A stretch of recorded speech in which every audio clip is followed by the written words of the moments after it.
Renault 5 à moins de 25 000 euros, là, Renault 5. Et là, par contre, il y a quelques soucis apparemment. Depuis sa présentation, la R5 est promise à moins de 25 000 euros, mais Renault a d'abord mis en vente les déclinaisons haut de gamme. Le ticket d'entrée a été dans un premier temps à 33 490 euros avec la grosse batterie de 52 kWh, puis il est redescendu à 28 000 euros avec la petite batterie de 40. Un an après l'ouverture des commandes, voici donc enfin dans le configurateur la déclinaison de base, nommée 5, 24 990 euros hors bonus.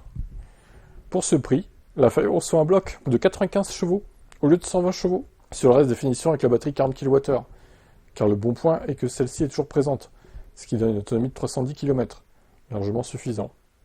Pour la ville, c'est du côté de la recharge qu'il y a le plus gros changement. La voiture est toujours dotée d'un chargeur embarqué triphasé de 11 kW, mais il n'est plus bidirectionnel. Surtout, il n'y a plus de recharge d'essai. Malgré les critiques à la présentation de la voiture, Renault a maintenu cela, laissant clairement l'avantage à la Citroën IC3. Même en version de base à 23 300 euros, elle a une recharge d'essai de 100 kW. La Renault 5 fait aussi l'impasse sur la pompe à chaleur. Bon, c'est ridicule. Comment se tirer une balle dans le pied, quoi. La R5 se rattrape avec son équipement. La version de base conserve l'écran tactile 10 pouces et l'instrumentation numérique 7 pouces. Elle a aussi en série la clim manuelle, les rétroélectriques, les feux de route automatiques, les radars de recul ou encore l'accès main libre. On a aussi les aides à la conduite désormais incontournables, comme l'aide au maintien dans la voie au freinage autonome. Elle a des roues 18 pouces avec les enjoliveurs disco. En clair, les 3 000 euros de moins par rapport à la variante Evolution touchent avant tout à la technique, avec un moteur moins puissant et une recharge limitée surtout. En fait, ils auraient pu brider la recharge au lieu de la virer, tout simplement. Ils auraient la bride à 50, quoi. C'était faisable, je pense, au niveau du software. Grâce au bonus maxi de 4 000 euros et l'aide CE accordée à tous, cette R5 commence à 20 680 euros. Dommage de ne pas avoir serré le prix pour passer sous les 20 000 euros. A noter que la gamme sera aussi complétée avec une version Evolution avec le moteur de 150 chevaux et la grosse batterie de 52 kWh pour 31 490 euros. On n'y comprend rien. Alors gamme là, il y a 36 000 gammes différentes quoi en fait. Hein. C'est comme la Mégane, hein. Ils ont fait exactement la même chose en final. À se noyer dans un nombre de gammes de finitions incroyablement élevées, ils perdent des clients en fait. Le client est perdu, ils ne savent pas quoi acheter. Les gens n'arrivent plus à peser le pour du contre.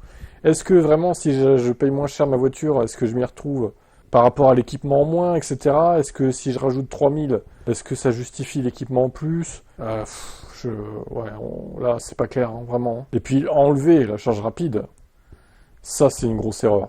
Franchement, ils auraient dû la brider à 50, à la limite. J'aurais compris. Mais l'enlever, non.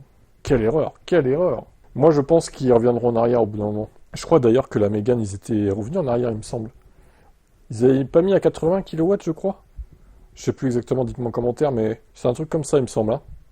Bon, votre avis là-dessus? Pour la majorité des Français, avoir une voiture est crucial. Bah oui, j'en fais partie. La Centrale, première marketplace 100% auto, a mené avec l'IFOP une étude auprès de 1000 Français pour comprendre leur rapport avec la voiture en 2025. Malgré les débats sur les mobilités douces, la voiture reste essentielle pour 7 Français sur 10. 87% dans les communes rurales, évidemment, 69% dans les communes urbaines de province et 54% dans l'agglomération parisienne. L'achat reste le mode d'accession préféré des Français. 79% d'achat, 11% de leasing. Ça me paraît énorme la différence là, pour le coup. Parmi les 79% qui achètent, 68% gardent leur voiture longtemps, 11% en changent régulièrement. En zone rurale, 75% privilégient la possession longue durée.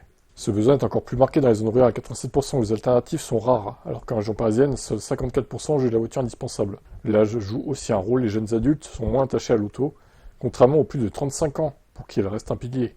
Si la majorité voit la voiture comme une nécessité, une minorité la considère comme un simple confort, 11%, une contrainte 8%, ou même un mode dépassé, 7%. Seuls 3% l'aperçoivent comme encore une passion, et 1% comme un symbole de réussite sociale. Pour leurs futurs achats, 63% des Français préfèrent se tourner vers l'occasion, principalement pour des raisons économiques. Les modèles récents et bien équipés ont la cote, surtout chez les 35-49 ans. Le neuf n'attire que 16% des sondés, et les formules alternatives comme le leasing restent marginales. Ok. Bah écoutez, des stats intéressantes en tout cas. Hein. Seuls 4 Français sur 10 envisageraient l'électrique s'il était au même prix que le thermique. Ah ouais? Ouah, c'est de la débilité là. Franchement, j'ai pas d'autres termes quoi. Genre tu mets une Renault 5 à 20 000 euros, thermique, tu mets une électrique en face au même prix, ils vont prendre la thermique, quoi. Bon, c'est de la stupidité, je pense que là... Hormis s'ils peuvent pas recharger chez eux, à la limite, je comprends. Mais celui qui dit ça alors qu'il peut recharger chez lui, bon, c'est débile, vraiment. Après, encore une fois, chacun fait ce qu'il veut de son argent. Hein. Malgré l'inflation, plus d'un Français sur deux, 51% restent fidèles à l'achat classique, et pour 68% d'entre eux, la possession longue est la norme. En zone rurale, cette tendance monte même à 75%, signe d'un besoin de stabilité. Enfin, à prix égal, le moteur thermique reste préféré, seuls 13% choisiraient une voiture électrique immédiatement, même si l'intérêt grandit chez les jeunes et les urbains. Le thermique, plus familier et perçu comme plus pratique, garde encore une longueur d'avance. C'est pratique de devoir faire ses vidanges tous les 15 000 bornes. Hein. C'est pratique d'avoir un entretien qui coûte la peau du cul. C'est pratique de faire son plein, d'attendre à la station essence et de payer 70 balles son plein toutes les 2 semaines, voire toutes les semaines pour ceux qui roulent beaucoup. C'est ça là, votre définition de la praticité, les gens ? D'accord, on n'a pas la même définition visiblement, mais c'est pas grave. En tout cas, c'était intéressant ces chiffres. Qu'en pensez-vous ? Les usines de batteries électriques du Nord recrutent. Les usines de batteries pour VE remplacer les mines dans le Nord. Alors, ça reste de l'usine, mais c'est quand même mieux que des mines, hein, on va pas se mentir. L'espérance de vie des gens sera plus haute, du coup, qui bossent là-bas, que dans les mines. Ce renouveau industriel se concrétise avec un peu plus avec l'inauguration du site AESC à Lambray-les-Doués, en présence du président de la République, Manu Premier. Cette usine, comme toutes les autres dans la région, cherche à embaucher. En plus des 650 salariés en place, ce sont 350 postes qui doivent être pourvus d'ici fin 2025. L'entreprise japonaise cible de profils variés dans plusieurs domaines, de la maintenance en passant par la qualité, la logistique et la production. Les personnes intéressées peuvent s'inscrire pour participer à une matinée de recrutement qui aura lieu le 14 juin chez AESC. Une autre usine recrute également 500 personnes. Il s'agit de Vercor, qui cherche à étoffer ses équipes au sein de la Gigafactory basée à Dunkerque. Un job dating est également prévu. Il aura lieu le 11 juin 2025 au stade Pierre-Mauroy à Villeneuve-d'Ascq. Comme pour AESC, il faut s'inscrire avant de venir. Après des décennies de désindustrialisation et de perte d'emplois dans le Nord, le secteur de mobilité propre redonne de l'espoir à une région marquée par la fin de l'ère minière. L'arrivée de plusieurs fabricants dessine un véritable écosystème de batteries, avec à la clé des milliers d'embauches. Une aubaine pour le Nord. Des partenariats ont été noués avec Pôle emploi, les centres de formation, etc. Bon, voilà. Grosso modo, si vous cherchez du boulot là-bas, ça peut être une bonne piste à voir. Alors, Nio, pourquoi vous ne mettez pas la Firefly en France ? Elle est sympathique, cette petite voiture. En 2025 et 2026, Nio s'implantera donc dans 2 nouveaux pays. 7 ont déjà été confirmés, la Belgique et le Luxembourg. On trouve aussi sur la liste l'Autriche, la République tchèque, la Hongrie, la Pologne et la Roumanie.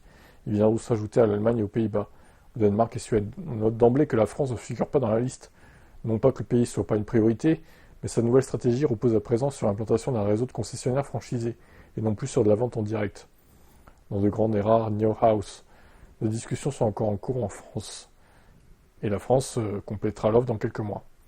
Bon, ça va alors. C'est qu'une question de temps. Cette arrivée de NIO dans de nouveaux pays est prévue pour accompagner le lancement de la Firefly. La petite citadine électrique a déjà été confirmée à partir de 29 900 € aux Pays-Bas. Ce qui reste assez cher, je trouve. Rappelons que NIO veut s'installer sur un marché premium avec ce nouveau modèle. Il ne vise pas le segment de citadine ultra abordable. Ses cibles sont plutôt la R5 et la Mini Cooper. Elle a un air de Honda E quand même, cette voiture, je trouve. À part la signature lumineuse, mais la forme, elle me fait penser à la Honda E, moi. À voir donc les tarifs. Bon, je pense qu'elle sera en France en 2026 quand même. Ils vont négocier avec les concessionnaires, elle va finir par arriver l'année prochaine, à mon avis. À voir les tarifs et les caractéristiques du véhicule, évidemment.